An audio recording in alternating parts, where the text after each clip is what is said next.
Chocolate doesn't ask questions. Chocolate understands. It's the Great Taylor C. Baker Show.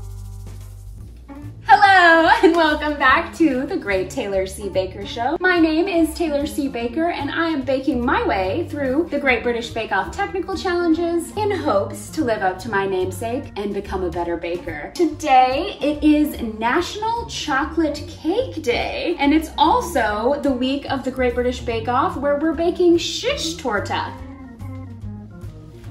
I'd never heard of it either. It is a 20-layer German cake that you actually broil, or as the Brits say, grill. So we are gonna learn how to grill a cake today. While the cake is not in chocolate, it is covered in chocolate. So we're gonna shimmy that on into National Chocolate Cake Day. So let's learn how to make it. This is a very egg-heavy cake, so much so that it has 10 eggs in it. I have never made a cake with this many eggs. And the very first step we need to do is separate our egg yolks and our egg whites. This is a lot of egg white. This recipe involves a lot of mixing. This is a time where if I had multiple mixing bowls that attached to this bad boy, that would be brilliant. But I have one, so there's gonna be some cleaning in between. The first thing we're gonna mix up is our egg yolks, just the yolks, for 5 minutes until they're pale, thick, and creamy. And now that we have our clean bowl and our mixed up egg yolks, we're gonna go ahead and put in 7 tablespoons of butter, 2/3 cups of sugar, mix that until it's nice and pale and creamy. Add in our lemon zest, 1 teaspoon of vanilla into the same bowl with our sugar and our butter. And once we have our butter, sugar, lemon zest, and vanilla all mixed up, we're gonna add our mixed up egg yolks into the mix. Once we have that all together in the same bowl, we are gonna mix in 2/3 cups of flour and our 1/4 cup of corn flour. The final mix. In a clean bowl, we want to whisk our egg whites until they have stiff peaks. So we have our egg yolk mixture and our beautifully whipped egg whites. We're gonna fold these two together. Start with just doing 1/3 of the egg whites. So as you can see, it's already starting to make this a little smoother. It was a really thick batter when it was just 10 egg yolks. I always do things like this like I'm putting on makeup. Raise your hand in the comments below if when you do anything that requires some sort of concentration, you always do it like one eye kind of waved and like your tongue out. Oh, fluffy! Put the rest in there. Voila! And now we have a very light and fluffy batter, which we're gonna somehow make into 20 layers. Just let that sink in for a minute. We are off to the races. And by that, I mean this is a go, go, go. We're gonna go full Great British Bake Off and just stand by the oven and look at our bakes. For this bake, you need an 8-inch springform pan. Springform meaning it is a nice little transformer.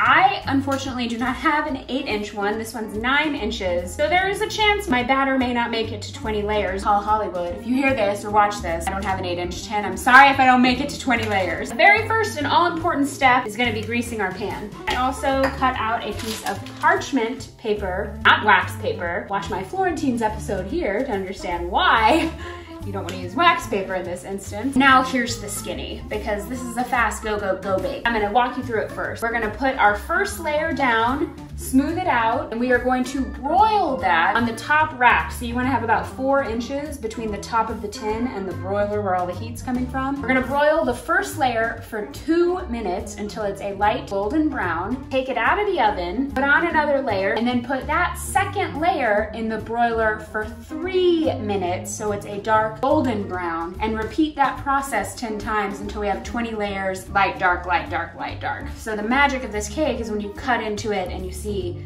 the zebra stripes of the colors, and alternating the time of the bake is how you do that. And they're very thin layers. Think like a crepe. Wish me luck. All right, so we're going in for our first layer and it's real hot in there. Layer number 4 going in the door. Number 10 is going in. Layer 17. And there we have it, 20 layers later. We're being honest, I got 19. I ran out of batter, but hopefully we get our layers. That will be revealed once we cut it open. Now we are going to take it out of the tin, let it cool on this cooling rack. While our cake is cooling, we're gonna take our 6 tablespoons of apricot jam, put it on the stove for a little while, get it nice and warm and liquefied. Then we're gonna strain out the chunky parts. And we're gonna use that to glaze the cake before we put the chocolate on. Just helps it stick a little bit better. Well, I got the tin off pretty successfully, and for a 20-layer cake, it looks pretty thin. I think it's supposed to be a little thicker, but again, I was using a 9-inch tin instead of an 8-inch tin, so I was very thin with my layers, trying to get as many as I could. Now we're gonna make our chocolate glaze. So you're gonna need 4 tablespoons of butter, 1 tablespoon of golden syrup, 1 teaspoon of rum extract, a tablespoon of vanilla, 2.5 ounces of finely chopped chocolate. Let's melt it up. We are here in the final steps. We have our nice cooled cake. We have our strained apricot jam. We are gonna just paint it onto our shish-tort-a. And as you can see, I already put down some parchment paper because we're gonna just drizzle the chocolate on. It's not a paint, it's a drizzle, and I've never done that before and I'm excited about it. But this is here to catch the excess chocolate. Before we pour the chocolate on, the final step is making a little icing glaze. For those of you who've never seen The Great Taylor C. Baker Show, welcome to resourceful ways to use things when you don't have other things in the kitchen. Out of regular Ziploc bags, I am actually using one of these, the little to-go pouches from when you get takeout. Of course, I cleaned it off and I filled it with my icing, which is made up of a cup of powdered sugar, 1 teaspoon rum extract, half a teaspoon vanilla, and 1 to 2 tablespoons of milk. The moment of truth where we are going to glaze this cake with our chocolate. And I've never done this before, so we'll see how this goes.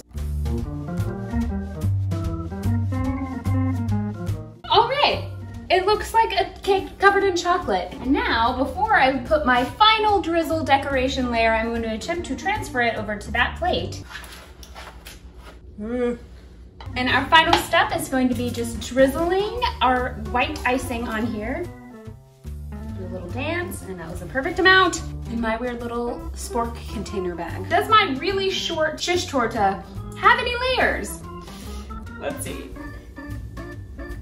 I can see some layers. It's definitely not light, dark, light, dark, light, dark, but there are in fact layers. Let's see how she tastes. That is a very dense cake. Very, very dense cake. I feel like if you threw this on the ground, it would not bounce back up.